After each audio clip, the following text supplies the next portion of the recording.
Okay, hello everyone. Welcome to the inaugural RSS meeting for second semester 2014. Very glad to have you here, and we're very thankful to Muslim Students Association for agreeing to give what will surely be an enlightening and entertaining talk. And thank you very much to Ben for teeing this up. And I'll let you guys speak for yourselves. The floor is yours.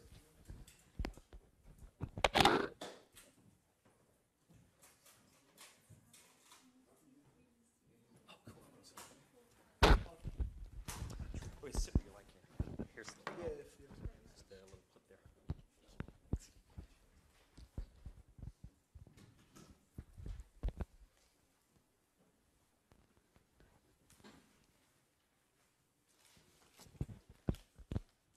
Good evening, everyone.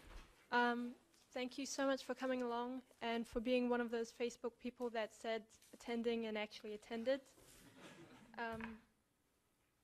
I want to thank Ben for inviting us tonight, and my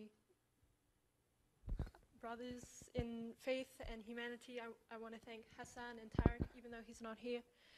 And I want to thank you for choosing topics that are really topical and touchy and things that people want to ask us about, but for some reason, maybe they don't feel comfortable to do it, but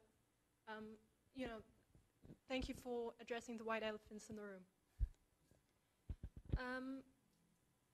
We're supposed to talk about Islam and modern society and its relevance to modern societies, the solutions it offers to modern problems, and to address, myself, I'm supposed to address Islam's message of mercy and hope and its relevance.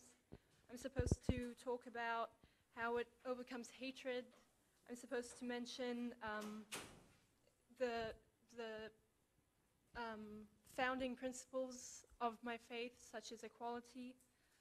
I need to discuss with you the way that this gives birth to social justice movements, and I'm supposed to do all this in 15 minutes. So obviously, I'm not going to do it justice, but I hope I can at least give you a few pointers of what Islam's message to modern societies is.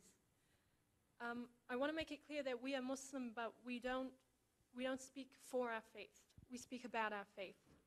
You've chosen 3 Muslims out of 1.5 billion Muslims to be here tonight, and we are by no means the top of our fields or scholars. So on that note, I'll just pass on the microphone to my other speakers so that they can introduce themselves. Good evening, everyone. My name is Tarek Alderi. So I'm currently the MSA's treasurer. I'm a 4th-year pharmacy student at the Faculty of Medicine and Health Science. So I do apologize for the lateness. I had a shift at Middlemore Hospital, and so I work in the pharmacy department there. So tonight, first of all, I want to thank Ben, if he's in the crowd. Hi, Ben. Thanks for all the messages we've had. I want to thank Ben for inviting us here tonight. I'll be tackling a very sensitive topic called extremism in Islam. So we're going to discuss its underlying roots and possible causes of it and try to get a better understanding of it. So I hope we have a good interactive discussion. And if you guys have any questions afterwards, I'd be happy to talk about it. All right, pass it on to Hassan. Assalamu alaikum, everyone. Peace be upon you all. My name is Hassan Aslan. I'm a student at actually AUT, but just keep that on the low. But I'm at Oakland Uni probably more than I am at AUT anyway. I used to be here doing Bachelor of Biomedical Engineering. So I finally completed that, and now I'm doing my Master's at AUT, and I'm also working full time. And I'll be talking basically about a brief summary about both. So I'm going to be trying to address both issues, hopefully kind of linking it, but also explaining why they're in a way separate. And the other thing I wanted to say was, I actually forgot, but I'm sure it'll come to me by the time it gets back to me. But thank you guys very much for attending, and hopefully we all come out of this with something.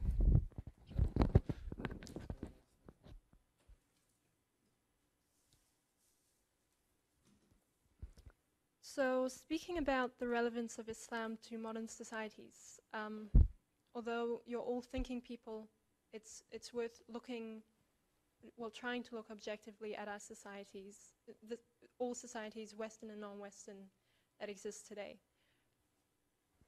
We can get lost in the small details, but really all the problems all over the world come back to similar themes of hatred, injustice, intolerance. And these are fundamentally problems of human nature, because when Islam's message was revealed in what is now modern-day Saudi Arabia 1400 years ago, I think we all agree that human nature has not changed in any way. The way it presents itself, maybe, or the opportunities it's given. We definitely don't have as many quarrels about camel stealing these days, but, you know, cars are still stolen. So my point is, Islam's message 1400 years ago has not changed, but its audience hasn't changed either. So if we look at the society that Islam was revealed in 1400 years ago, it was a deeply unequal, hate-filled, violent society. Arab culture was probably at its zenith of chaos. Now, I'm half Arab, and I've been to Arab cultural events, and they're pretty chaotic, but this is real chaos. This is where you say the wrong thing to your neighbor and two tribes go to war. And so Arab culture at the time existed on very strict tribal laws. And these laws existed on certain, basically you were born into a position in society and you did not change from that. If you were born into slavery, you died a slave. If you were born a woman, you died in the inferior, so-called inferior state that you were born into. And so the things in that society that remain to this day are things such as racism and sexism and nationalism. And the way these things were manifested was, as it is today, in economic inequality. Economic inequality is a way of controlling who gets power in a society. So if you can't own property or you can't vote, then you can't change the structure of a society. So this is the context in which Islam was presented. Now, I said at the beginning of my speech that we're Muslim, we speak about Islam, we don't speak for Islam. If you want to go to the spokesperson for Islam, you have to go to the messenger of the message, which is the Prophet Muhammad. The Prophet Muhammad was born into a tribe of nobility, and yet he himself was not considered he wasn't considered powerful because he was born an orphan. And an orphan traditionally has been the most powerless person of a society. The reason I tell you this is because I mentioned that Islam is a message of equality and hope. And we live in a time where people are still born into states where they don't have economic power and they're born into a state of inequality. So the Prophet himself was born into this state. And yet he married someone, his first wife was a woman that even today, if a man was to marry and this was to happen, it would turn heads. You wouldn't put it on Facebook for a while. It would go viral, I think, because the Prophet married Khadija. And Khadija was 15 years older than him. It was her third marriage. It was the Prophet's first marriage, his first relationship. She was a very successful businesswoman. She had sons to her previous husbands. And she ran something like I can't think of a modern day equivalent, but it was a very successful business, and the Prophet was actually her employee. And she actually approached him for marriage. So despite these differences, they did get married and they had a very successful relationship. The reason I'm telling you all this is because this already overcame quite a few of the barriers of their time. There was an age difference, there was a difference in social status, and there was a difference of economic status because Khadija was actually doesn't sound right in an Islamic perspective. She brought the bacon home, right? So she brought the halal meat home. And the Prophet was her employee. So what enabled this was the Prophet's character and the message of Islam, which, although it hadn't been, we don't believe that, as we believe it was revealed to him, he hadn't actually begun prophesizing. He wasn't a prophet at this stage. Islam talks very clearly about legal laws, which you know as Sharia.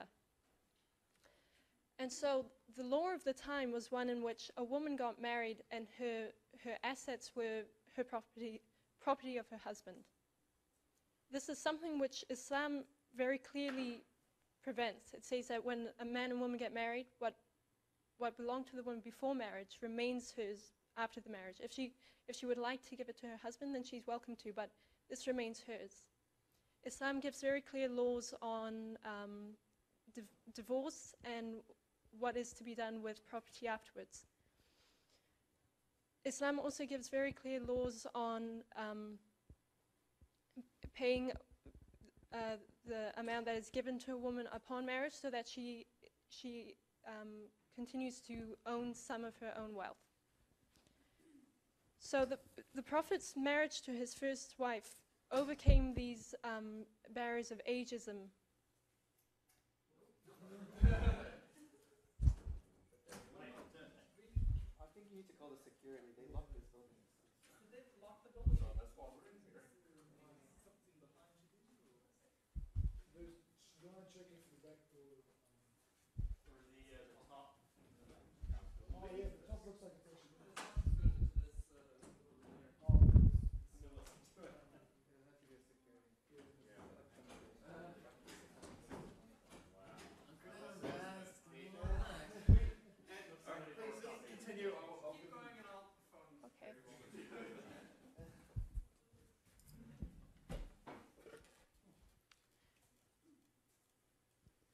The Prophet's marriage to his first wife, it defied the tradition of the time, and it continues to defy certain traditions. Because the woman that he married was financially independent, and she remained financially independent after their marriage. But something else which was really different about their marriage, and to this day it continues to defy stereotypes and traditions, is that the only son that they had in their marriage, who remained alive into adulthood, was their adopted son, Zayd, who was a black slave. Another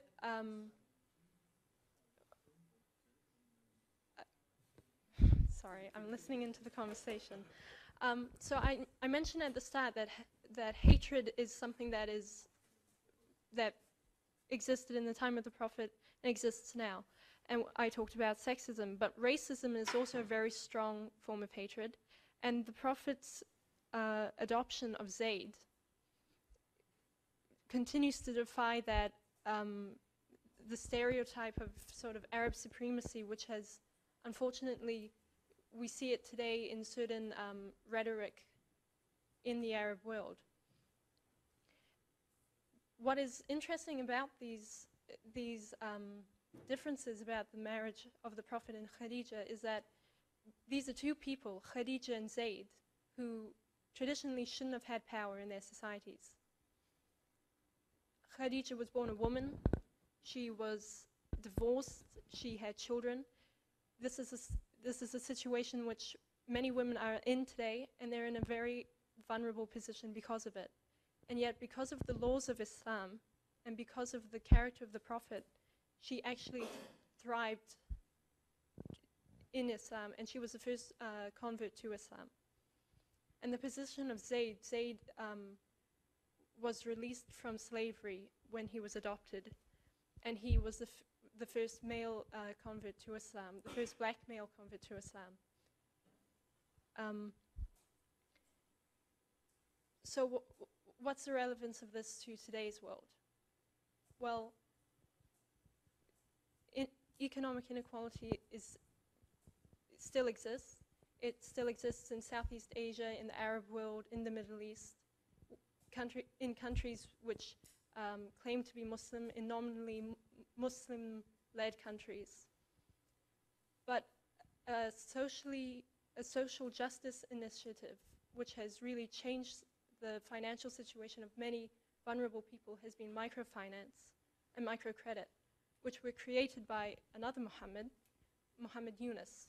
Muhammad Yunus is a Bangladeshi Muslim economist, and he created microfinance as a way for people who are too poor to get loans from banks, as a way for them to gain some financial independence.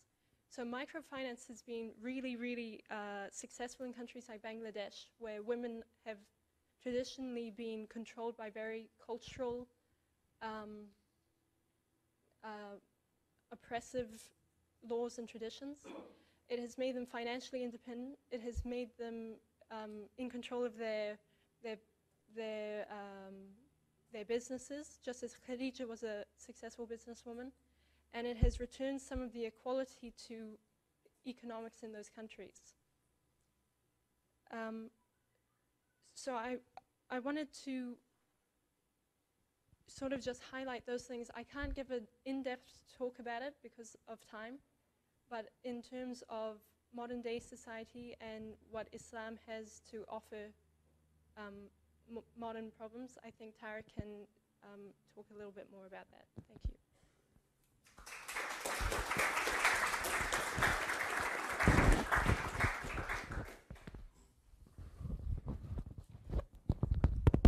Okay. Can everyone hear me, or should I bring this up a little bit? This is better. Okay. I just held it like that. All right. Ladies and gentlemen, dear respected audience, I'd like to first start off by thanking you for inviting me to be here before you tonight at the Reason and Science Society. Once again, I'd like to thank Ben for extending an open invitation to the Muslim Student Association. And I'd like to thank my colleagues, Roya Al-Kamil and Hassan Raslan, for being kind enough to volunteer to be here tonight. It's an honor always being with them. So I think it's always great that we have these interactive talks. It's always good to bridge, differences and misunderstandings.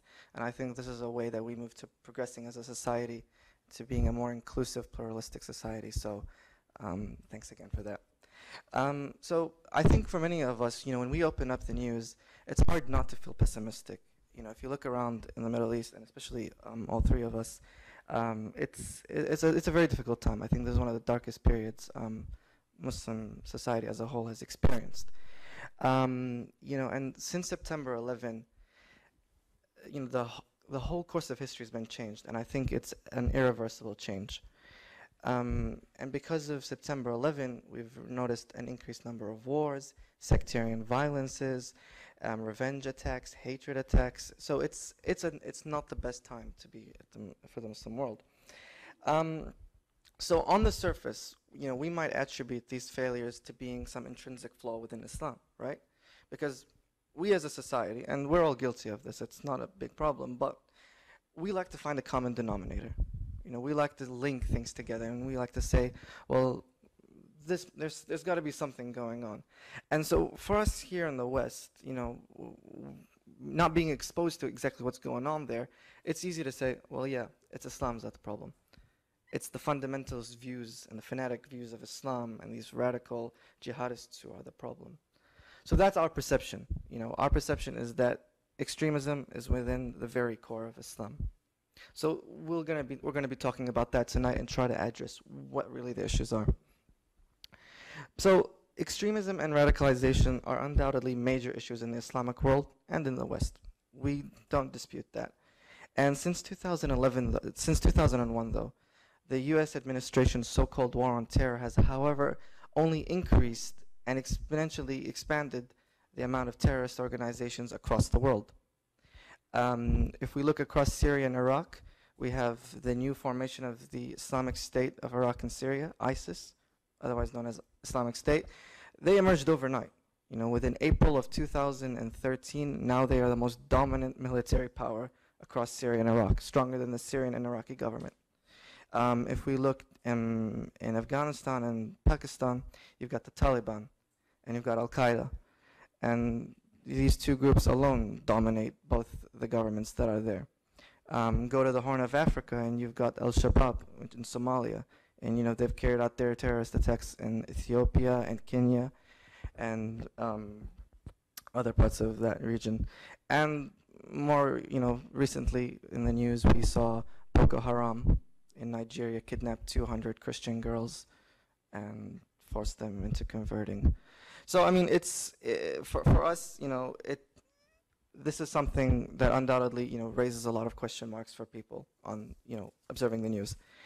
But you know, these are only a few examples. But I mean, we could go on and on. But like I said, it's easy for us, you know, from where we're sitting to, you know, point the blame at one thing or another. And it's easy for us to say, well, you know, Islam and Muslims are intrinsically flawed.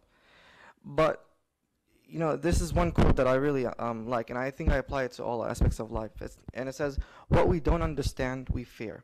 What we fear, we judge as evil. What we judge as evil, we attempt to control. And what we cannot control, we attack. So we fear the unknown. We don't know Islam. We don't know exactly what it stands for. We don't know exactly what its beliefs. Mainstream media like Fox News or CNN or whatever it is will try to paint their own narrative for political reasons. And I'm not saying that there is anything like that, but a lot of things are driven for political and power reasons. And so since the 1950s, the Muslim community here in New Zealand has begun to grow. You know, I came here when I was 5 years old, Hassan at an early age. Yeah, and Roy is half Pakia, so it works for her. And slowly by slowly, Muslims are becoming a fabric of the society and becoming to take an important role within it.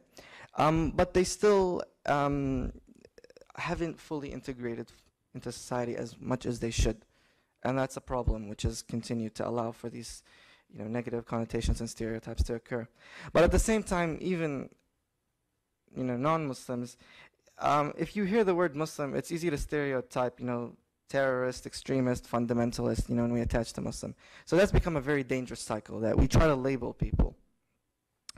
But before we make any preconceived judgments about Islam or about Muslims or anything like that, let's take a journey back into time. And let's try to understand really what Islam was about at the time. So, like Roya said earlier, when Islam first started, it was actually a revolutionary movement in its very sense, because it challenged every social norm of society, and it tackled them on. And this was something that people at the time refused to accept and change. So, Islam actually changed the very course of history as we know it. You know, at a time when oppression, slavery, brutality, racism, sexism, and inequality, you know, were prominent across all parts of the world. Prophet Muhammad, you know, he chose to deliver a simple message to mankind. And that very message of, you know, pluralism, harmony, acceptance, tolerance, love, that was something that much of society's, you know, dominant powers could not deal with, because it meant changing of social classes and realigning of power. So Islam, since its very beginnings, was more than just a religion preaching about the existence of one God, and that's something out of the scope of today's topic. It was a social, political, economical movement. It was a feminist and an abolitionist movement, as it fought against sexism and it fought against slavery and racism. It was a movement against corruption and inequality, against feudalism and oppression. It rejected nationalism and tribalism and argued that the very thing that brings mankind together is not borders or territorial disputes, but it's our common humanity. At the end of the day, we are all, be a Muslim or Christian or atheist or Jewish or Hindu or Sikh, human beings. We are all here on this earth together. And at the same time, it was a religion that actually made mankind question and think about life. So much like you guys do here in the Reason and Science Society, is you want to question the very basics of life. And that's really good, because that's what Islam did. It questioned life. The very first phrase that came down to Prophet Muhammad said, read. Read. So that's what the angel Gabriel said to him, read. And so what that means is it's focusing education, it's focusing knowledge as the very core of its at the very core of its base. So if we look at Christian Europe, it was engulfed in the Dark Ages, where the Catholic Church prevented science from advancing. Oftentimes, if you look at Europe, Christianity and science were at odds with each other. But that wasn't the case with Muslims in the early, while Europe was experiencing its dark ages, Islam experienced its golden age, the peak of its history. And that's because Islam's progressive and enlightened views allowed Muslim scientists to flourish and make profound discoveries. And we continue to benefit from these discoveries today. And so their ability, not to be constrained by anything, but rather because they're constantly challenged to, think outside the box, as we like to say, allowed Muslim scientists to flourish and become famous artists, thinkers, historians, doctors, and they helped save Greek and Roman history. Otherwise, it would have been lost. And so we still, are indebted to those people from the past. And so, like I said, this Muslim Renaissance isn't difficult to understand. It's because that's what Islam told these people to do at the time. It told them to challenge the very, norms of society. Well, why does, who says the Earth is the center of the universe? Why don't we think that, the sun might be the center of this, solar system and whatnot? So these Muslim scientists, while Europe was still in, going off what, old Greek scientists had discovered, Muslim scientists were advancing themselves and were decades ahead of the rest of the world. But like all great empires, they gradually started to deteriorate and they started to fall. The Christian Inquisition, within the Crusades, I think marked a very significant point for Muslim history. It's just because you had about 400 or 500 years of uninterrupted peace suddenly stop, and you were engaged in about 200 to 300 years of war against Europe. So war meant that much of that science, had to be stopped, and they just didn't pick up afterwards. And so despite the Islamic state that existed across the Arab world deteriorating, another state known as the Ottoman Empire emerged, and it continued the legacy of the Muslim Caliphate for another 500 to 600 years, before finally being abolished in 1924 after being defeated in World War I. And then another difficult point for Muslim history was the burning of Baghdad in 1258 by the Mughals under Genghis Khan. And so at the time, Baghdad was a city of 1 million people, and it had the House of Wisdom, which was the world's largest library at the time. So it harbored all of the world's knowledge, from philosophy to art, history. So that was destroyed. And so Muslims, still did not recover from that. So that's the history kind of part about things. And what we kind of tried to show is that Renaissance existed because the very foundations of the religion promoted a progressive and enlightened view. It asked, not to ask, but encouraged people to really question life. And so Islam and science weren't polar opposites. They went hand in hand because most of the top Muslim scientists at the time were religious scholars. So science helped reinforce religion, and religion helped reinforce science for Muslims. But by the 19th century, with the rise of colonialism and European domination, Muslim lands slowly started to fall under European control, mainly Great Britain and France. And with World War I finally being over, the Turks no longer had control over the Middle East, and so for the first time in their history, Arab Muslims specifically were under English and French control because of the Sykes-Picot Agreement in 1916. And that divided the entire Middle East into 22 countries, which had no consideration for, different ethnic groups, different religions, different sects. And so you had a mix of borders. But now this kind of goes to the point of where extremism started. So colonial powers dominated the Middle East for maybe about 40 to 50 years. And even though they've been removed since post-World War II, the lingering effects of colonialism still exist today. And like Africa and Latin America, colonialism for the Middle East specifically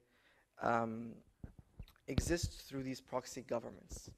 A lot of these proxy governments are oftentimes military dictatorships, and the United States and the West have, in many cases, not shied away from their support.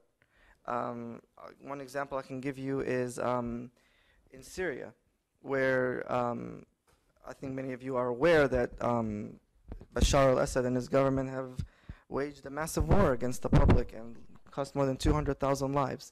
But what the US Congress says, and I find this extremely ironic, is they don't take a stance against this dictator, and when they say he's the devil we know. So much of the West has, in a way, supported autocratic regimes rather than what they say, fear of the unknown.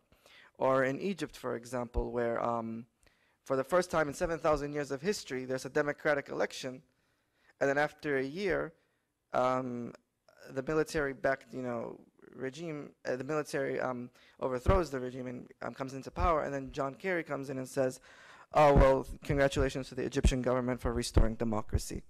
So it's these kind of things that aggravate many in the Muslim world. For many, they perceive that the West stands as a barrier towards them achieving any form of freedom and progression and a way of kind of coming out of poverty. All right, and then another thing that kind of marked, a change of that history is in 2001, on September 11, and then you had the following invasions of Afghanistan and Iraq. And so a lot of people saw this as a way of just kind of expanding that old imperialistic approach. And like I said earlier, that was something for many Muslims where they felt that they were, it was just another salt to the wound, repeated attacks, repeated violations of their rights, and they felt like they were under the most severe oppression. And while in 2011, when you have the Arab Spring and you finally have, Arabs having this new sense of hope that they can achieve something new and start fresh, the Arab Spring turns into an Arab winter, and it's a dark catastrophe. And maybe that's the course of how revolutions happen. I mean, we can't judge this too early, but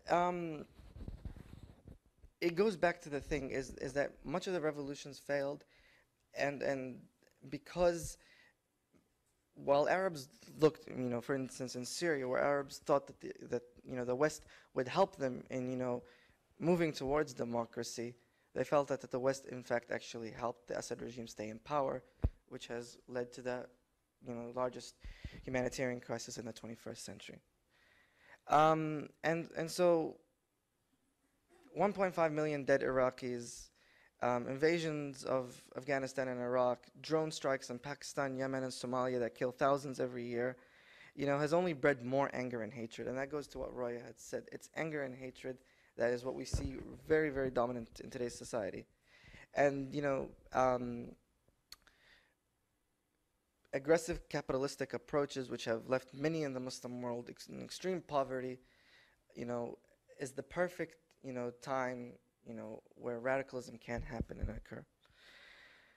So oppression and injustice breed radicalism. That's, irrespective of the religion, irrespective of who the person is. Looking through history, that's one common factor we can definitely agree on. But extremism as a whole is foreign to Islam, and it's unknown to us.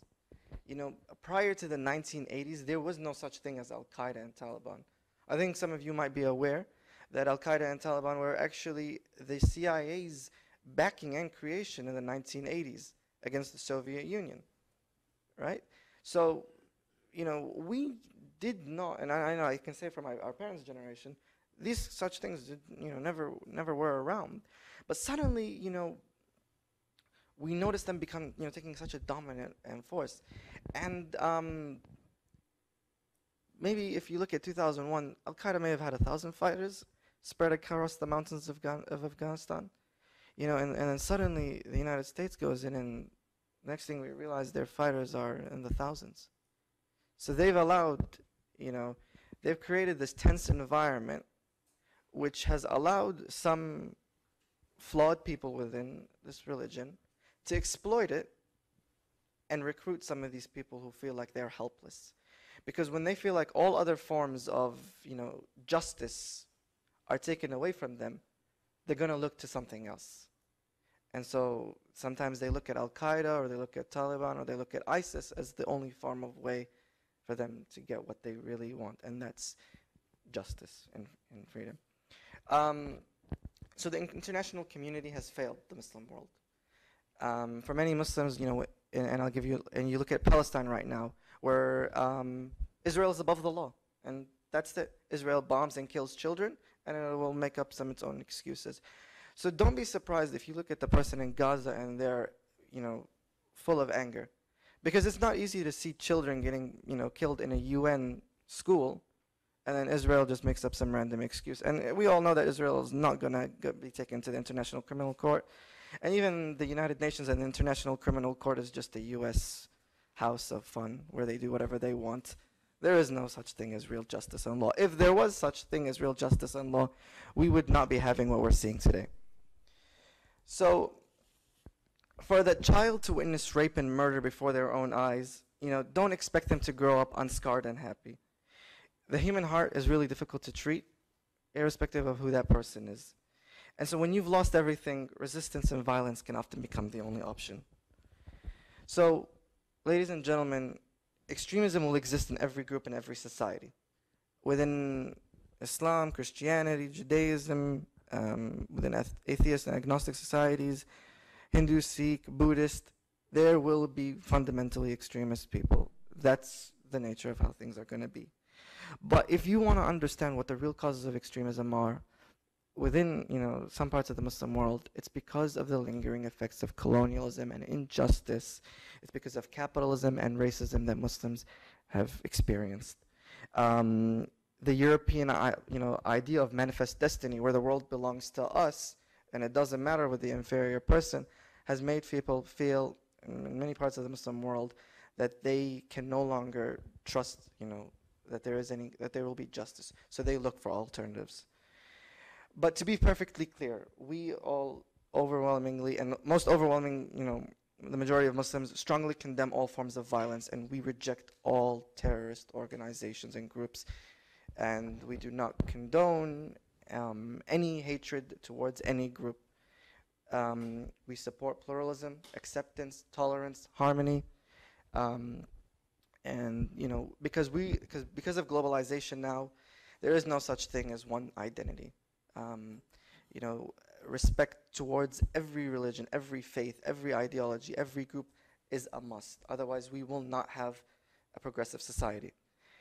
And then one thing that kind of stands out, because we're talking about what's the core of Islam, in chapter 2 of verse 143 in the Quran, a very famous passage, it says, "Thus we made you a nation justly balanced, that you may be witness over the people and the messengers, and the messenger a witness over you." So one finds that Islam presents the moderate way in every aspect of life. Islam is a religion of being moderate. It's not about being either too liberal or too extreme. It's not about being closed-minded or loose and careless of society. It's a religion of balance. It's a religion that teaches mankind to challenge and think of life in a critical way. But in order for us to combat extremism in the West, both Muslims and non-Muslims have an obligation to cooperate with one another. So rather than hatred, rather than misunderstanding, it's important that we bridge the gaps between each other. It's important that we show the world that we do stand for justice wherever it is, regardless of who's suffering, because no longer can we say that we're just one identity. We're Kiwi Muslims, we're whatever this and that. Every person in this room has more than one identity. So that's the critical thing. If we want to address extremism here and there, that we break down the barriers of hatred and racism and sexism and fascism and nationalism and all of that aspects. In Islam, our greeting to one another is peace be upon you. I think this very phrase defines our religion. It's a religion of harmony and pluralism and equality. In Islam, we're colorblind. We don't know any race. We don't know gender. We all know that one people and that we all exist as one. So sorry for the long speech, and I thank you very much for listening.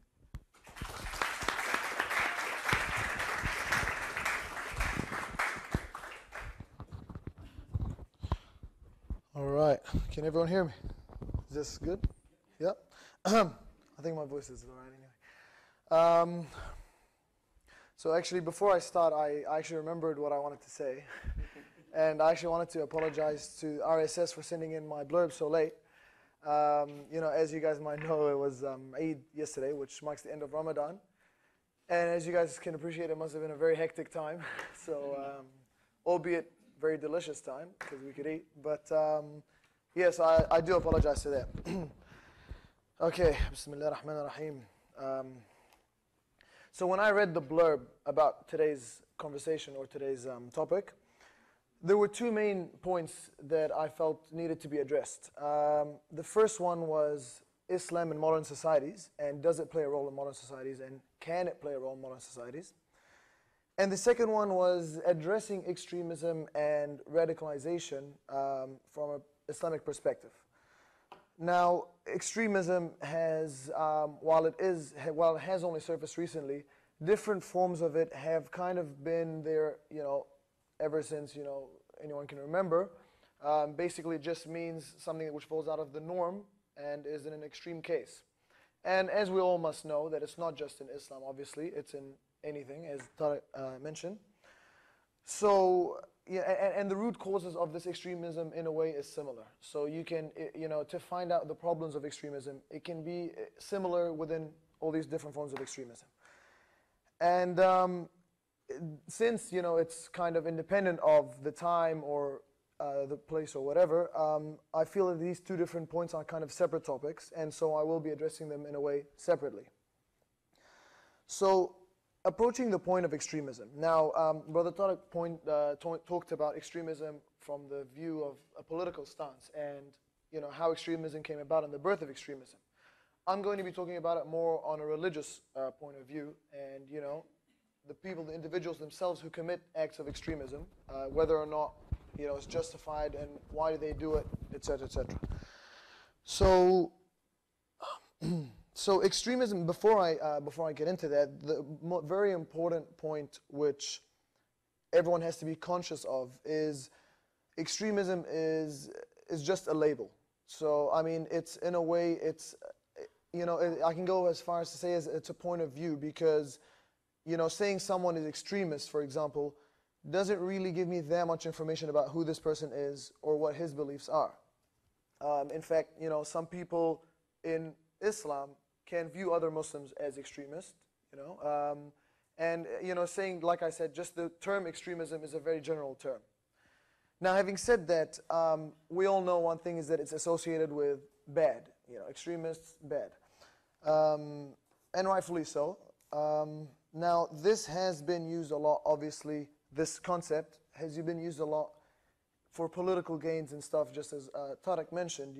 The fact that it's a label means that, it makes it very dangerous. It means that anyone whom you trust can label someone else as an extremist, and then, bam, you hate them as well. Because, that's just the label that he has as an extremist.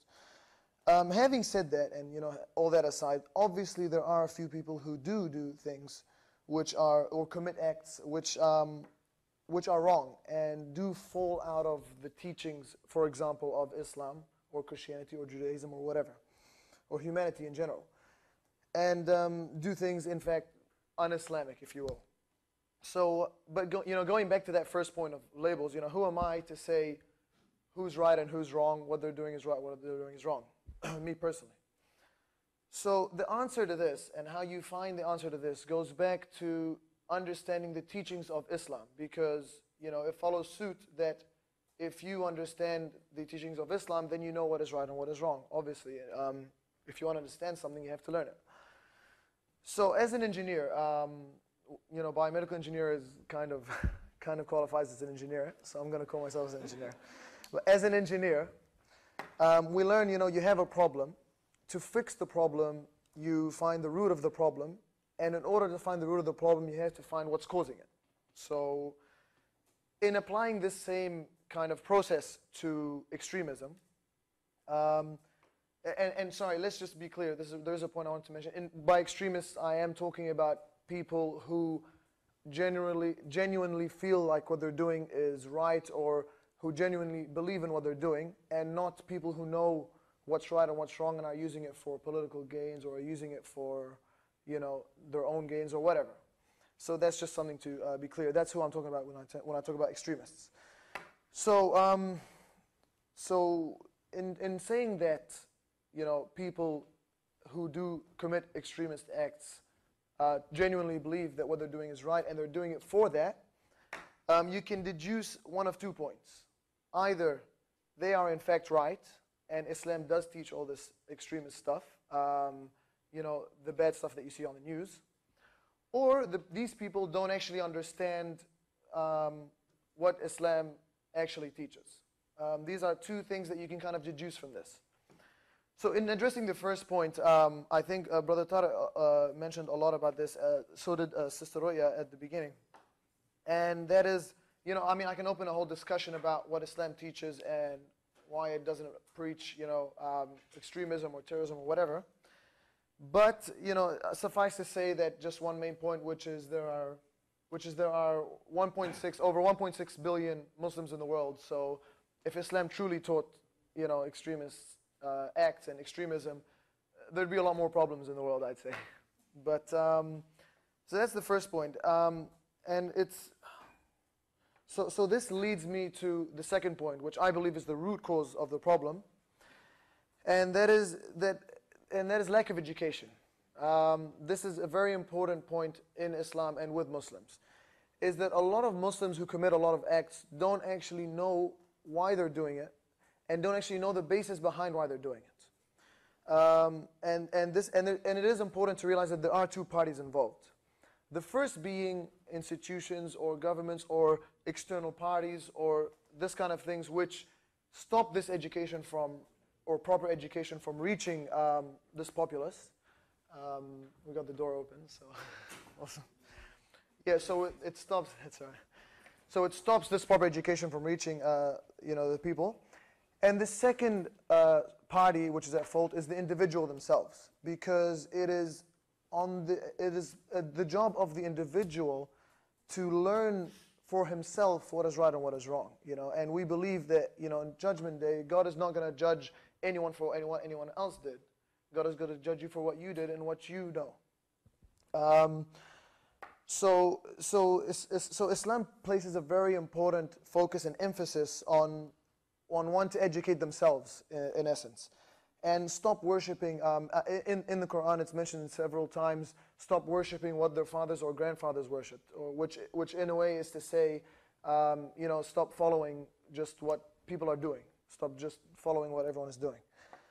And this is especially prevalent with the story of Prophet Abraham, peace be upon him, who was born into a people of idol worshippers, and born into pagans, a tribe of pagans, and he himself thought that this can't be God. He deduced that this can't be God.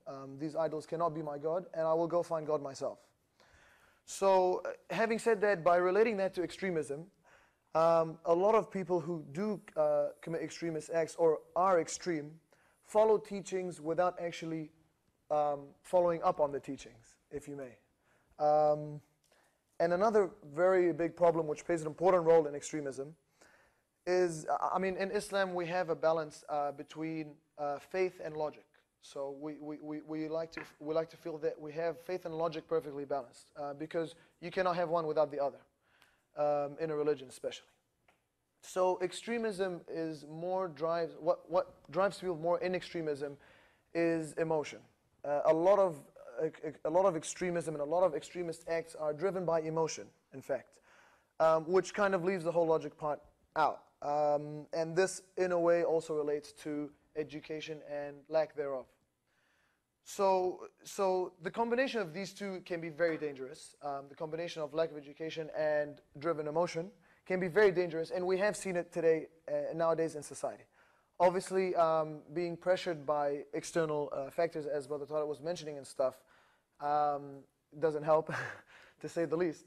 but you know, you can see how this leads to bad things happening, and basically, in order to so now that we can find a root of the problem or a cause of the problem, which is in a way lack of education and of Muslims not having this desire for logic, you can kind of address this problem by removing external factors which influence this and cause this and bring this about, and providing education or providing the drive to want to educate themselves. Then you can kind of address this extremism problem. Well, yeah, extremism problem. So having said all that, it kind of brings me to the next point of the topic today, and that is, what does Islam actually teach, and can it be applied to modern society?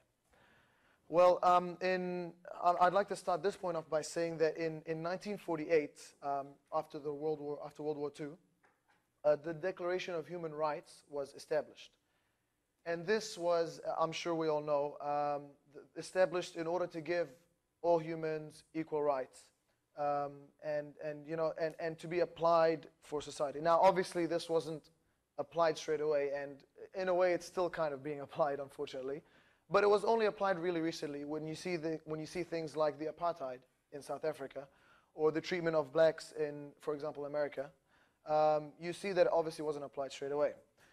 But nevertheless, it still remains a driving factor for society nowadays, and modern society. And this is what drives modern society to treat all individuals as equals, things like that, and other rulings like the Geneva Convention and everything. Now, 1,000 years before that, during the time that Islam was spreading, at approximately the date of March the 7th on the Gregorian calendar, in 632 AD, the Prophet Muhammad, peace be upon him, gave his final sermon before he passed away.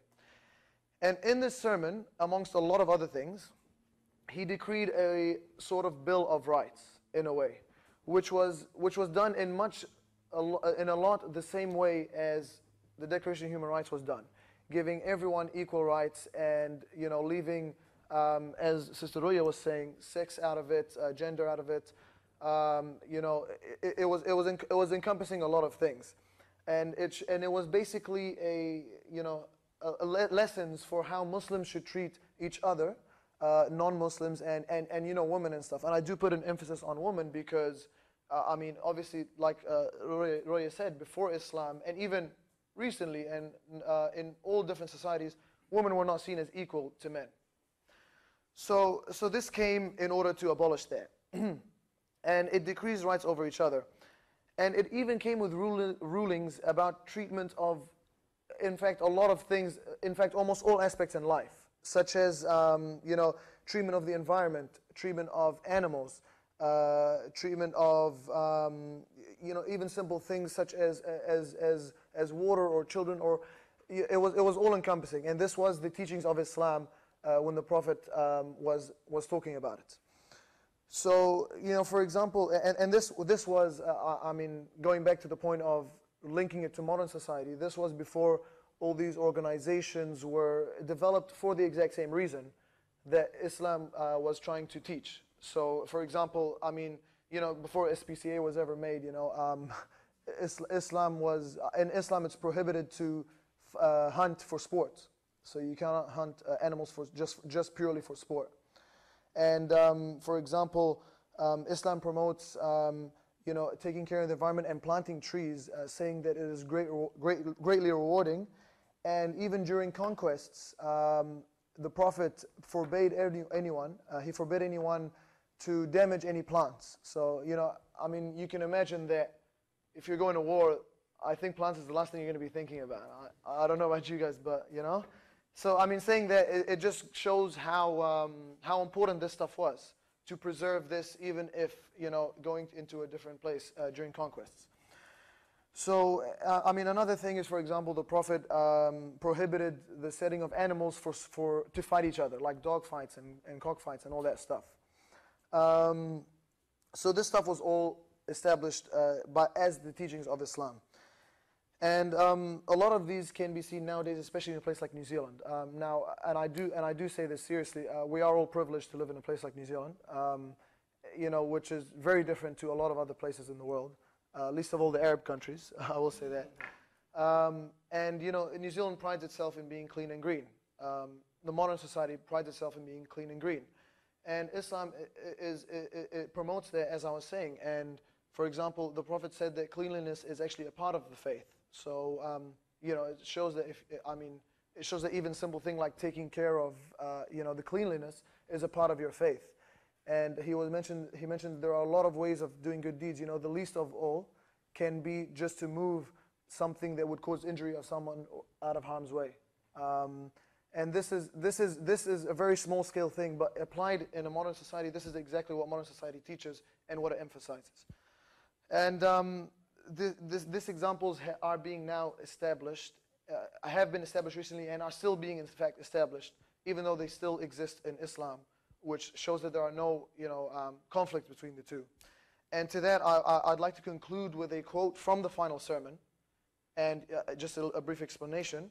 And it goes, all mankind, this is following another very important quote from the Prophet. I'm sure if you guys have been to Muslim events, you must have heard this. It's a very famous one. It's saying that all mankind is from Adam, and Adam is from clay, which basically says that everyone is the same. No matter where you're from, no matter who you are, you're from the same source. You're from the same essence. So the quote from the sermon goes, all mankind is from Adam and Eve, and there is an Arab has no superiority over a non-Arab, nor does a non-Arab have any superiority over an Arab. Also, a white does not have any superiority over a black, nor does a black have any superiority over a white, except with piety and good deeds. This is a very famous quote from the Prophet in his final sermon.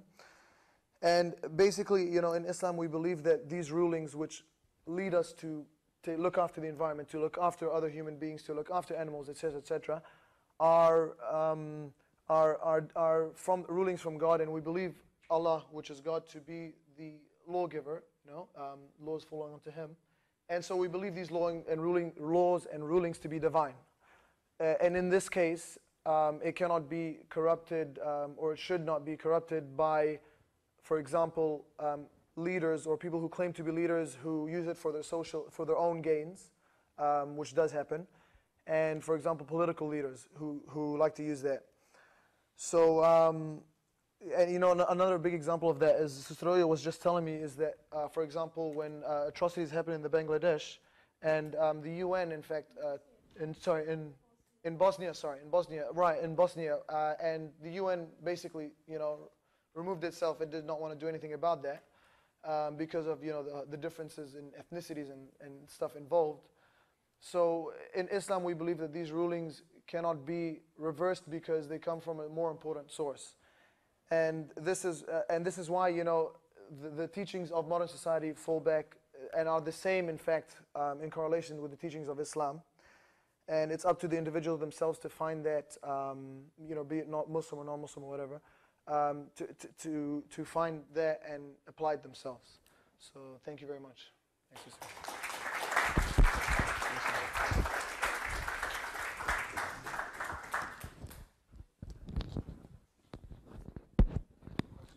Yeah, sure.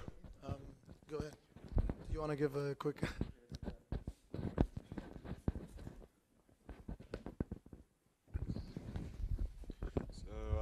Who wants to ask questions? I'll start, but I don't need a mic. I can just yell. Yeah. So I guess what I was hoping that you guys could talk about was, given that there are so many different varieties of Islam out there in the world, and that there are people who believe different things, and it's not even really about necessarily Islam. It could be, as you said, any group has these issues. But what responsibility then, or do you think that moderate or You can Muslims, use labels if you want. no, I don't know how to phrase it, but do you feel that all Muslims have a responsibility to object to things like actively or just passively to things that are done in the name of Islam that you don't necessarily agree with? And if so, how great is that responsibility? Where does that responsibility end, I guess? It's kind of awkwardly phrased. No. It's a good question. I believe. I mean, if you look at the teachings of Islam, it encourages us. It says, you're the best of the people who do the good, who encourage the good, and prevent the bad, and and worship God. This is in the Quran.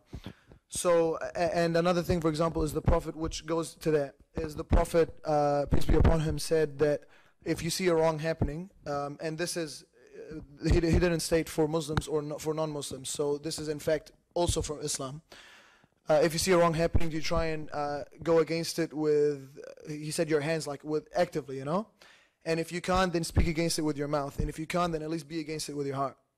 So, so in that sense, yes, it is upon Muslims, to try and at least educate in a way on what they believe is right and stuff. And this is why, for example, we have scholars who we fall back on and who provide also an insight from a religious perspective.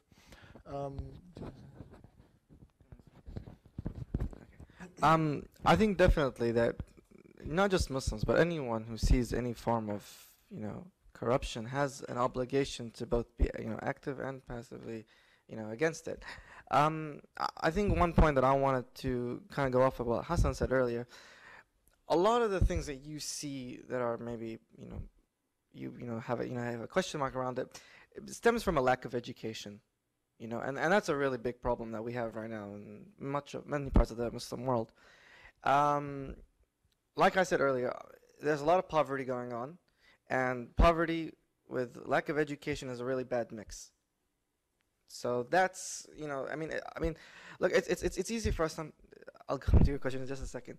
It's easy for us sometimes to kind of like, sit here and say, like I said, try to find some kind of flaw, but in order to prevent these kind of things from spreading, you can never prevent it from fully, dying out, but from spreading, is you need to work on education. You need to, and you can't emphasize that enough. So you need to continue to try to build bonds, to try to build understanding, to try to build a better perspective of life. I think even Westerners and non-Muslims, if they worked towards establishing real justice and real education, you can see extremism, be it in all parts of the world, or severely defeated. Do you want to say anything? I might just say one thing. In terms of where does your responsibility end, all human beings have a responsibility to make this world as good as they can. We all agree on one thing, and that's we have one shot at this life, and somehow we have to make it through this together. So I would say we all have a responsibility to speak out against all forms of injustice. Where does that responsibility end? It ends where your ability ends. I think we should give that our all. We should all try our utmost to prevent injustice and to stop it when it does happen. Was that a question? Yeah, we're just trying to get things started. No, I mean,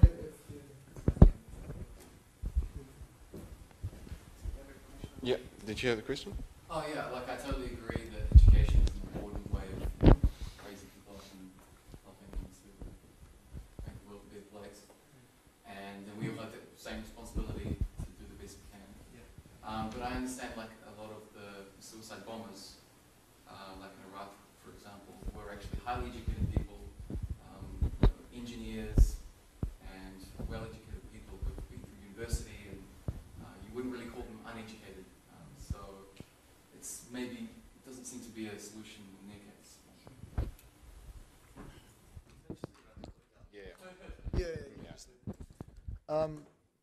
Okay. Firstly, I will mention that. Well, I mean, I'll start off by mentioning that when I meant education, in the terms of them doing it because they feel it's what is right religiously, I did mean religious education. So if people commit extremist acts, if for example you see like suicide bombing, then they are doing it because they feel it is what is right religiously.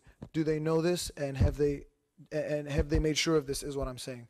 Not necessarily that they have a degree or or they are just intelligent people. Sorry, having said that, in terms of, for example, suicide bombing and stuff specifically, it is a very complicated case, especially in countries like that where people, in fact, be it even if they are educated, have lost everything, and they feel that there is nothing left that they can do to attack the enemy with except suicide bombing. Now, I personally don't say I agree or disagree with it. But it is a very complicated case, is what I'm saying. And if you mean suicide bombing specifically.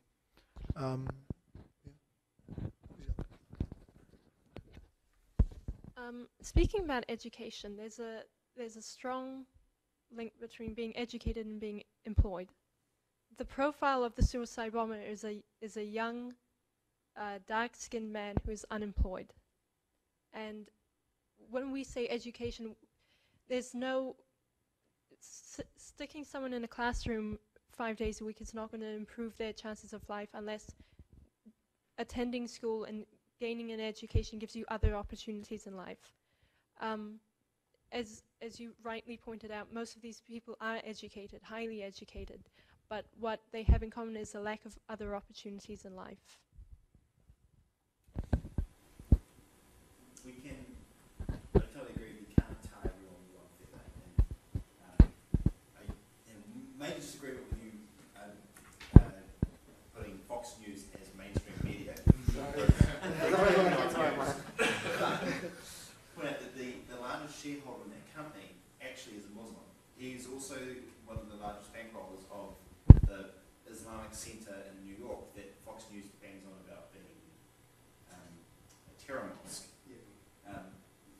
In some of the terrorist acts that we've had, like the attack on the airport in England, was by a doctor who had a job, and then there was a shooting at in America on a naval base by a Muslim doctor who had a career. So I think you're always going to find examples wherever you look of contradictions in this terms of this profile we're trying to get at. Why is it that Muslim faith seems to generate so many individuals who go so far extreme, and even those that aren't doing it themselves are calling for things like Sharia law, where we'd be in trouble for sitting in the room, not with the woman on one side and men on the other. There's a lot to unpack, so Yeah, that's fine, but with Sharia law, it's very, I'm not doing it. I just want to say I do apologize for generalizing, and I did generalize. Profiles are stereotypes. You're completely correct to point out that for every man who does fit that stereotype of a suicide bomber, there's an exception which seems to skew that. I don't believe that media representations of suicide bombings or Islamically driven, if that's what they are, terrorist attacks are, I believe they're, even if Fox News is controlled by a Muslim, I don't think there's accurate representation. I do believe that the Buddhist terrorism that is happening in Thailand against Muslims at the moment has received far less media representation than terrorism in Israel and Palestine at the moment. So all media is biased, all information comes from biased sources, and I just pointed out that education and being employed have a link, but by no means is that set in stone.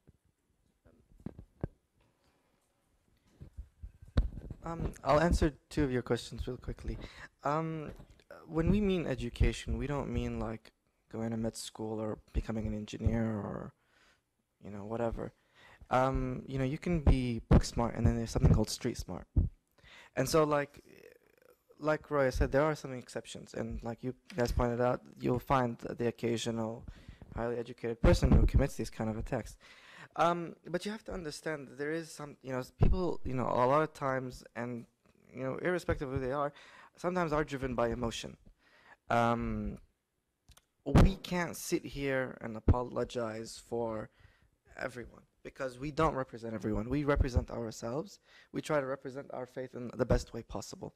We try to be progressive, enlightened, advanced Muslims. There will be people who will try to ruin the name. It happens. In Christianity, you've got the Ku Klux Klan, Judaism with Zionism. Some atheist societies have, helped pave the way for, other more extremist groups. So there will be ones. Each person cannot sit there and try to justify it. We, however, have made it clear that we do strongly condemn all such groups. In terms of Sharia law, I think that's a very deep topic that we probably will not start today, but it's not what you might think it is. Sharia law is just like a set of law and codes which talk about it's involving property, it's involving tax, it's involving a lot of other things. We're not a society that's sitting here trying to segregate people or push people to the side. We're a society here that's one about pluralism and harmony. Can I just add that Hassan, Tarek and I are sitting here applying Sharia law. I'm not throwing you at you. No, I'll follow you. Yeah.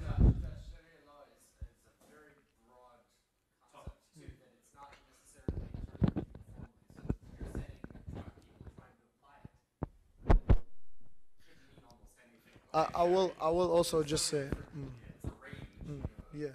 Well, this kind of goes back to, unfortunately, the ironic thing is a lot of the hatred against people for what they think they do. A lot of hatred towards towards people, for example, that want to apply Sharia law or whatever. Ironically, comes from people whose root cause is the same as the people that they hate, which is they don't actually know what it is. For example, as an example, Sharia law. I'm sure, and I'm not saying you specifically, but I'm sure I can get a lot of people who hate Sharia law, but don't actually know what it is. Don't in fact know what it really is. How many people have actually tried to find out what exactly Sharia law is what I'm saying. But like you said, there are a lot of people who use it for things, and like he said, there is a wide range of people who use it for different things. Now, just on the two points that you said with the doctor thing, this again goes back to what I was saying about education, lack of education. I don't mean lack of education in terms of them not being educated people, but lack of education in the religion itself. So, if you take the different scenarios, let's say, for example, you talked about the doctor. What I would want to know is why he did this. Did he do it knowing that it's wrong? Because then it wouldn't be really extremism; it would just be terrorism, basically. Or did he do it believing that what he's doing is right, or what he's doing is going to bring him closer to God, for example, or what he's doing is what's religiously right? And if that's the case, then that's when the education comes into play. What does he actually know about what he's doing? Can he? Is this actually what Islam teaches? Is my question to him. And the second point which you mentioned, which is why is this prevalent in Islam? I would say that firstly, a large part of it is to do with a lot of what Tarek's talk was about, which is Islam is very, is highly, if you look at a lot of the war-torn countries nowadays, it's a lot of the Muslim countries, and for political gains and political reasons. The Iraq being one of them, obviously, and where no weapons of mass destruction were found. Surprise, surprise. So basically, that is one reason why extremism, which relates back to the source of extremism, why it's prevalent in a lot of Muslims. But also, having said that, you do have to realize that it might not be as prevalent as you may think in comparison, judging by what the media portrays. So you do have to challenge what you think you know, is what I'm saying. A lot of acts which are committed are about a Muslim person doing this and a Muslim person doing that. So this, in essence, emphasizes this point of Islam and gives that impression that Muslims are indeed mostly like that. So that's just something I'd like to mention. If we have two, yep.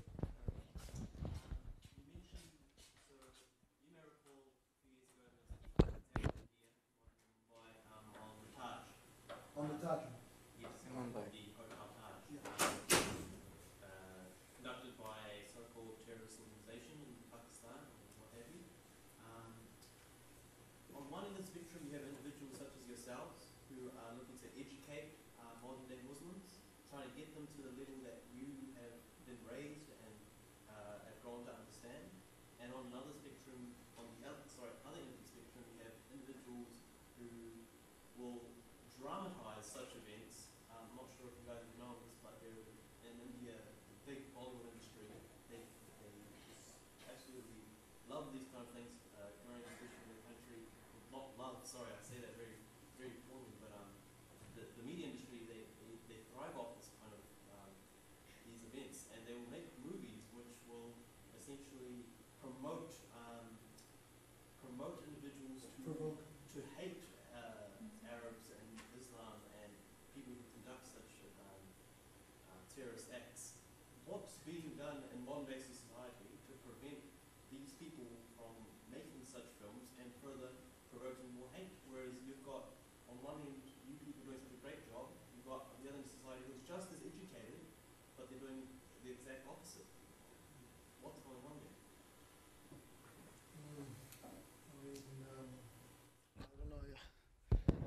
I don't know how to answer this. You're kind of asking us why they're doing what they're doing. So let me just get the question right. So are you saying, is your question what is meant to be done, or what is happening, or?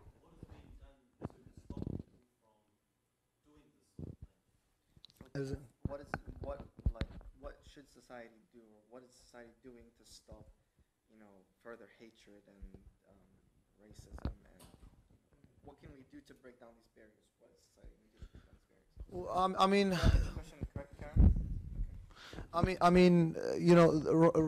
What's right and what's wrong is not a very. Sometimes it can be, but it's not a very gray line. And a lot of what happens is because of going against things which are in fact already established. This isn't just in Islam. Like, for example, I gave the example of the Declaration of Human Rights. Humans still aren't being treated equally. Let's be fair. Even though this declaration is there, just as in Islam, the teachings are there, but it's not being applied by everyone correctly. In saying that, what is being done by society to address this, then I think it's important to go back, for example, in the same way, to the root cause, which is, why are they doing this?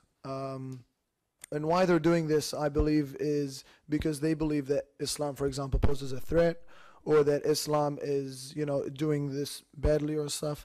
And maybe, and I can't say this, maybe it is being done with reason because some Muslims aren't behaving they should be, right? So in a way, I think that that's how you can address that solution, or address that issue, is to find the problem and address it. And the problem is that maybe they feel Islam is a threat. So what should be shown is that, Muslims just want to believe in their faith and just want to do, like us three, like Roya was saying, we're three individuals, and this goes back to what you were saying. I'll just say, when you said people as yourselves and people as such as them, in no way am I saying any of us are, we're all right and we're the pinnacle of what a Muslim should be, or whatever, and they're wrong or whatever. But I am saying, we obviously could be doing things that are wrong and stuff, but we are trying to, I can say that I do try to, and I know we all do try to find what's right and do by it. So that was a little pun there, do by it, Dubai legislation, for anyone who picked up on that. Yeah, so and do by that.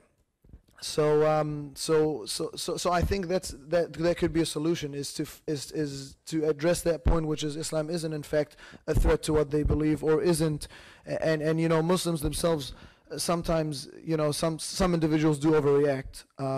I do understand that, but on the other scale, there are a lot of people who are looking for them to overreact, and they do keep pushing the boundaries, waiting for that to happen. And this just happens from both ends, and it's a really dirty game, and it's always happening. So one of the sides have to give, I suppose. I hope that kind of answers your question. Sorry, we'll get to your questions real quickly. Karam, I just want to make a point. First, thank you for being nice with your nice comment to us. But we're far from perfect, like Hassan said. You know, we're all trying to, like every day we're learning, every day we're trying to change, every day we're trying, our best to, improve in the best way possible. But I think one of the things that you're trying to say is like some people are trying to bridge the gaps between society, and others are trying to widen them. I think we as a society and every individual collectively has to break down the barriers that stand between us. We can't hate each other for not without knowing each other. And like I said with my quote, we fear what we don't understand. So we all have to go out and research and question and challenge things and really come, and ask ourselves, what's going on here? And so I think by doing so, we can weaken some of those forces that try to really, and I think it's really political, they're trying to divide people for their own gains. So we can avoid these kind of traps when we go out and actively seek that kind of knowledge and seek to interact with one another. I think that's what we can do. Yeah. Ben? Yeah, there was. Do you want to let some of the ladies talk first? No, I'm not invited here to answer questions, but do you mind if I answer some questions? I think Yeah, that's. like the question that Yeah, good. So, yeah, actually, yeah, you're very right in pointing out that politics of representation, it goes both ways. It's not just representing reality, like Fox News, as you talk about Indian news and everything. They are constructing realities too. It's not just, if you show that, okay, Muslim is a suicide bomber, it's not just what they are representing reality, but at the same time, in people's mind, we are constructing that, yes, all Muslims are suicide bombers, but, and you ask how to end it. This is where people like you and me can play a role. We can, like, as the guy in the center mentioned, that we can remove these barriers, that and we can, we can make people, help people to overcome these barriers and tell them that no, and this is what I think some of you have already mentioned, that this is what we can do, like, to say that what Fox News represents, that's not the reality actually. That's not the all reality, we can say. That is part of reality. Yes, there are Muslims, and as you, who are some of them who say that they are Muslims and they are extremists, and as you mentioned earlier, the first question was about that, yes, there are several variations within Islam too, like we have, excuse me, like we have Taliban's in Pakistan too. But having said that, like people like me and other people, there are thousands of people in Pakistan who do not like accept what Taliban are doing, and they are killing not only non-Muslims, they are killing Muslims. We have several suicide bombing attacks within Pakistan too, and as some of you have mentioned, since 2001, I think no other country would have suffered as much as Pakistan has, because we had, like, there was a time in 2009, we have 500 suicide bombing attacks within Pakistan, and we need to understand the wider politics, like, about Pakistan and India, it has always been the case. Whenever there is an attack in Pakistan, we say, oh, India did it. We found it. It was weapons were used, that those weapons were from India. And whenever there is an attack in India, they blame Pakistan. And besides, like, my comment for this discussion is, I think it's high time to rethink the topic, and we should talk about extremism, modern extremism, and Islam in today's world, considering what one of you have mentioned, like what's happening in Israel, in Gaza, in Pakistan, in northwest Pakistan, in Middle Eastern countries. I think we need to rethink the topic of discussion, and we need to have another discussion on modern extremism and Islam in today's world. I think that's a great idea, and you have a very good points. And I do want to say that unfortunately it does complicate things, but when we do talk about things like extremism and stuff, unfortunately it does go hand in hand with politics. Trying to explain it without mentioning politics is, in the same sense as like trying to, explain how a fish breathes without mentioning water. You know what I mean? It's kind of impossible. So it does go hand in hand, and it does drive it. So it is a very important point that politics is largely involved. And as much as we try to omit politics to try and give you, the source of the problems and stuff, it's very difficult because a lot of it is political. Just sort of applies particularly to your talk. There's sort of three parts to my question, I suppose. Sorry. They're all sort of all the same question at the end.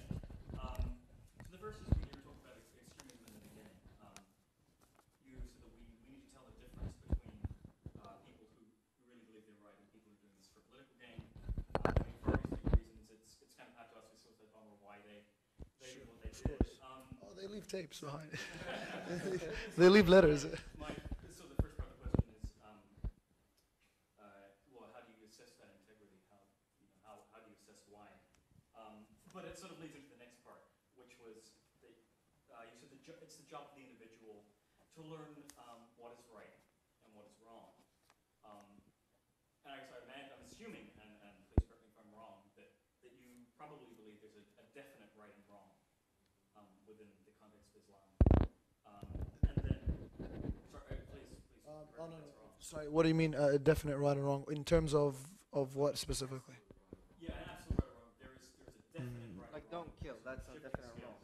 Yeah, I mean something along those lines. There's some sort of objective moral framework. Everything's either wrong, right, or neutral. And in that case, how would you tell the difference between, say, I mean, just going off the various religions or any number of moral philosophies, and then, assuming Islam is correct, is it then incumbent upon each person to find their way to Islam? And please correct me if you think that's a wrong assumption. That's absolutely fine. I will try and address all your points, and if I forget them, you can let me know. You start off with a question about assessing the integrity of why, the people there are people who do it for their own, or knowing that they're wrong, and there are people who are doing it believing they're right. In this, I do think it's a lot of times it is obvious. You do have leaders, religious leaders. Sorry, I use that term very loosely. Religious people who claim to be leaders, who use this, who in a way, they kind of get youth and they in a way brainwash them, or they teach them, they twist the truth in order to, because there are certain things that they want to hold in power. For example, if a certain party wants to hold political power or something, they can tell people that, these other people are against the religion, this, that. And it helps them because it recruits essentially without having to recruit. And the biggest example of that is the Crusades. I think that kind of speaks for itself, where the church used religion and stuff to to basically commit acts, when they were trying to take Palestine, and they did take Palestine.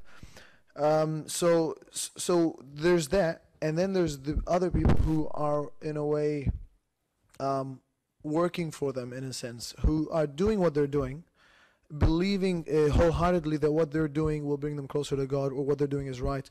There's intentions. Intentions plays a big role in people's actions in Islam, and some people's intentions are that that they believe that they've been told or they've been taught that this particular party or something is against Islam, and if they go kill them, then they will be closer to God. You know what I mean? And this person does it believing that it'll bring him closer to God. And this is the person that I'm talking about, who and this is when I use the term, for example, extremism, is that it is up to this individual to actually learn whether or not this person is actually, whether or not this act will actually bring them closer to God.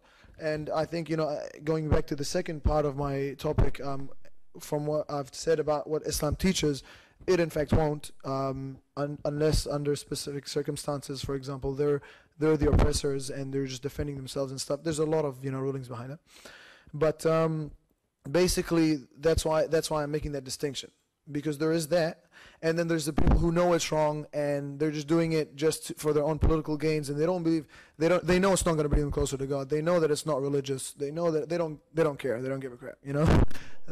Sure. Well, it's not about who would tell. It's about, sorry, what do you mean who would tell? Well, to go with your example. Yes. There's an example, an extremely prominent religious figure who Ayatollah. has at various points in time wielded great power. But claims to have serious conviction. And I don't think his track record, it shows otherwise. Sure. I think there's certainly possibility for someone in power to have still that sort of conviction and yet be absolutely, at least by my standards, an extremist.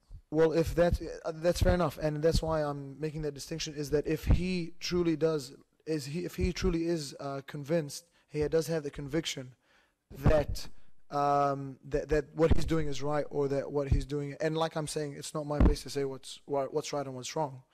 But if he truly believes that what he's doing is right, then he should be the one who should be educating himself and reassessing his belief. You know what I mean? Suggesting that he says he's truly committed and sincere, but in fact he's not, and by his actions. I think he may well be. That's the interesting thing. It seems like I'm a bit confused now. and that's sort of what you said there ties, Sure. ties right into the next part where you say it's the job of the individual to learn what is wrong and Sorry, say that again. Sorry.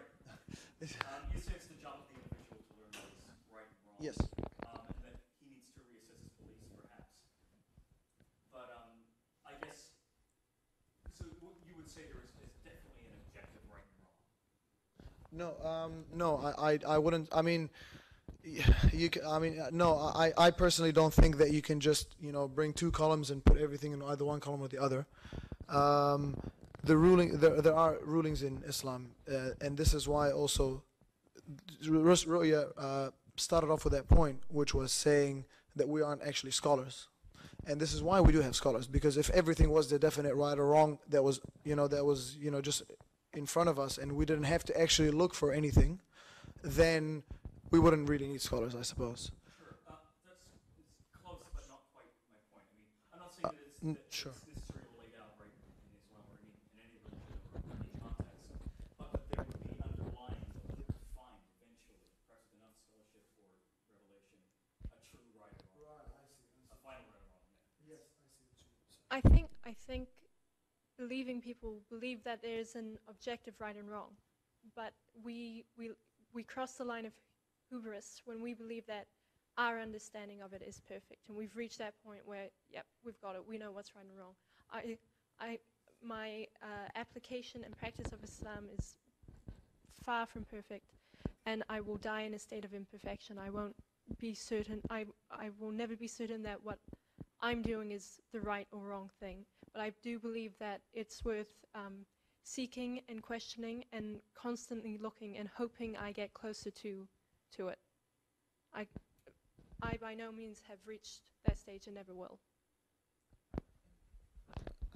And sorry, I understand what you and in a way, following on from that, in a way, you end up learning your whole life. You never reach a point where for example, you get to the age of 50 and you're like, that's it, I know everything now. Even a great scholar, his name was Imam Shafi, and a lot of the teachings in Islam now and stuff following from his teachings, and he had a very famous quote which said that he studied Islam extensively for a large part of his life, and even at a very young age he was able to have the wisdom to give fatwas and stuff or rulings in Islam based on the Islamic principles.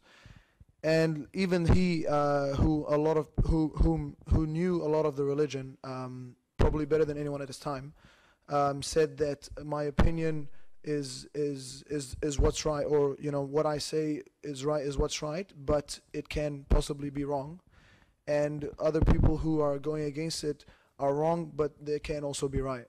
So in a way, that's saying that yes, he has reached. So in addressing your point, when I do something, I do it under conviction of that what I'm doing is right, or when I do something, I do it under conviction, or if I don't do something, I do it under conviction that it's wrong. But having said that, like what Sister Ru'ya was saying, is that actually right or wrong? I'm not one to say that that's definitely right and that's definitely wrong. But I myself am convinced that it is. But I know that there is a possibility that it isn't, if that makes sense. Yeah. And I guess just there was that. Sure, the third one. No. Oh. Just that, like I said, it's a bit of a cheeky question, I suppose. If it's, as part of a quest for the truth or a quest for right or wrong, I do think that's finding out what you believe is right and wrong is a serious responsibility on people. I totally agree with that. But what you said that I mean, as a Muslim, it's then incumbent upon everyone to find their way to Islam. As a Muslim, to find their way to Islam. Even for others. non-Muslims to find their way to Islam, or For I don't want to say conversion. Sure.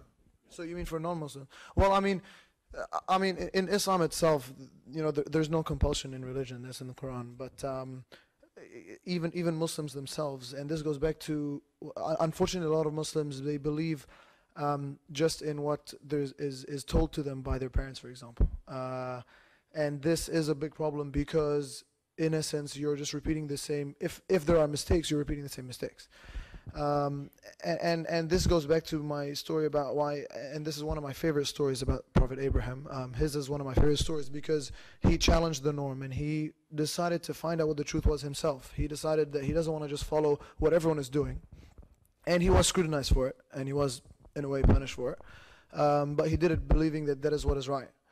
So it is on everyone, not just Muslim, to find out what the truth is, for themselves and stuff. And the very beautiful and interesting thing, in fact, is that it's kind of a never-ending journey. You're never actually going to end up.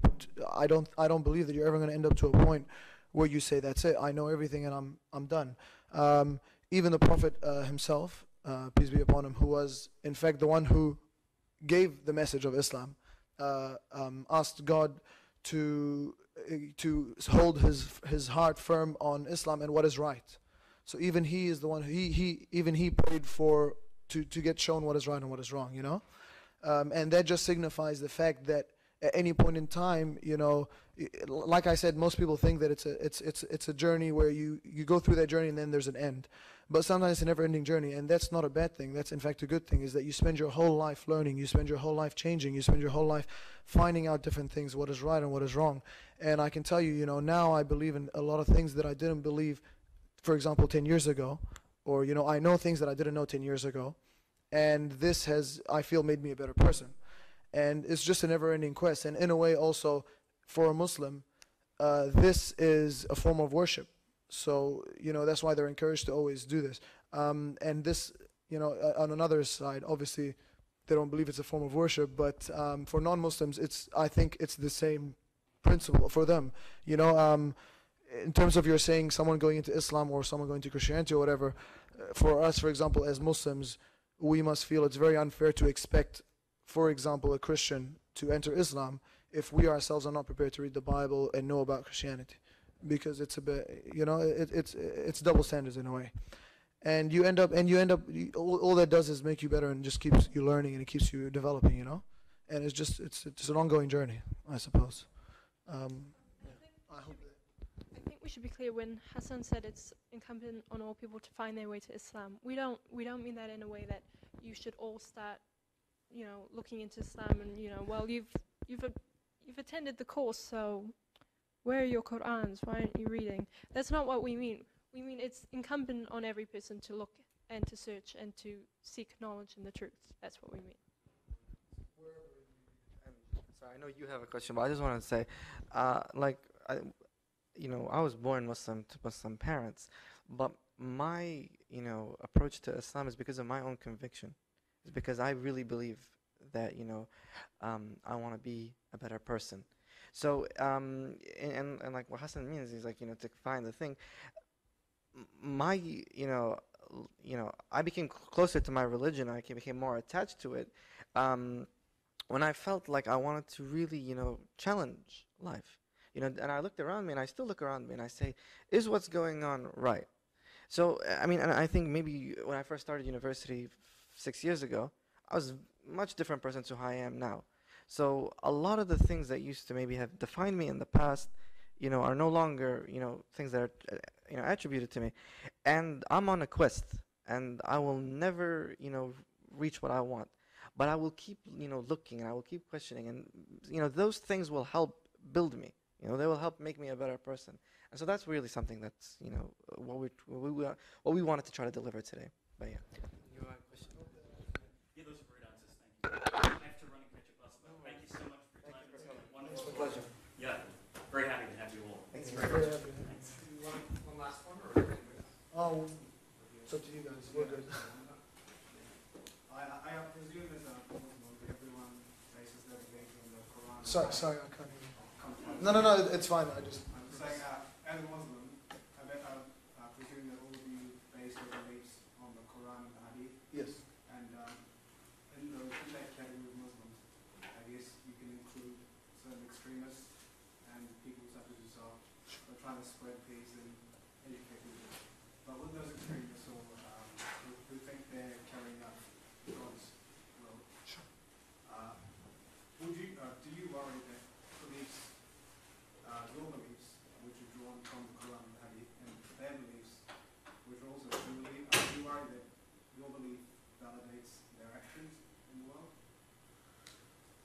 Um, you mean Islam in general validates their like as sorry if I may so acts as an excuse for them to do what they do. I mean I personally don't think so, and that goes to the back to the point, which is if you look at it, a very small minority of you know, even though it might seem more because of, you know, media or whatever it is, a very small minority of Muslims are extremists or commit extremist acts and stuff. Like I said, there are over 1.6 billion Muslims in the world. You know, it's not the case. In Islam, like I said, this kind of goes back to having, if you want to understand the answer to that, I'm not saying you personally, I'm saying in a general sense, if someone wants to understand the answer to whether or not Islam acts as an excuse for that, then one has to look at Islam itself. That's a given. Does Islam teach us? Does it provide this? You know, based upon them doing what they're doing? Unfortunately, you do have people who, you know, use it, and you do use Islam and things from the Quran and the Hadith. For those who don't know, Hadith are the sayings and the actions of the Prophet, peace be upon him. As Muslims, we follow both the Quran, which is our holy book, and the Hadith, which is the sayings and the actions of the Prophet. So there are people who use that to, you know, in a way, twist it and stuff to, or what they to do what they believe or what they want other people to believe is right. And this isn't just in Islam. This can be in anything. And Goebbels, who was the media spokesman for Hitler, was the pinnacle of that. And he convinced everyone to do what they did, even though now, you know, over 80 years later or whatever, 60 years or something, I'm sure everyone can agree it was wrong. You know, and what I'm saying is that this doesn't mean that Islam itself preaches these things. Can anyone, you know, twist it and find a way to, you know, do what they do? Yeah, probably. And just as anyone can use it for anything else, you know. But if you want to look at what actually Islam teaches, I believe it's actually the opposite of what, you know, extremism does. And I use that word once again, extremism, very lightly, because I'm just using it without even defining what it really means, you know. But yeah, so you know, in a way, like I'm saying, just saying that Islam doesn't. If it would teach that explicitly, then you know, there'd be a lot more problems, I suppose. Did anyone else? Did that answer your question? Sorry. Yes. Yeah.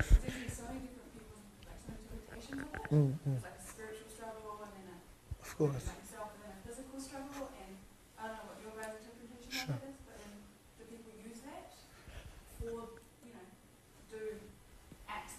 Yes. Yes, 100%. Sorry, was that your question? Yeah, 100%. The thing is, jihad being in the form of a holy. I'm sorry, I think I'm talking a bit much. Is that okay? I think jihad being in the form of a holy war, or I'm sure you would have heard, is actually has some historical reference to it. In essence, jihad itself means struggle in general, whether it be spiritual struggle through life, you know, whether a student is undergoing jihad through studying through university, you know, which is probably harder than war. I don't know. But you know, so jihad itself means struggle. Historically, and this is after the Prophet's death, when there was a lot of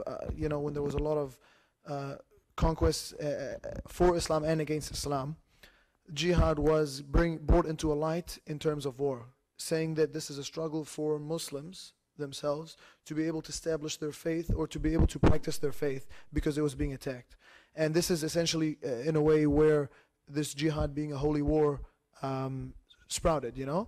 So it was used, jihad was used as a holy war, and in the context it does make sense, but it is being in a way once again twisted or generalized nowadays, saying that just jihad means holy war, and holy war means terrorist attacks or just killing in the name of killing, or just, you know, blind kind of attack.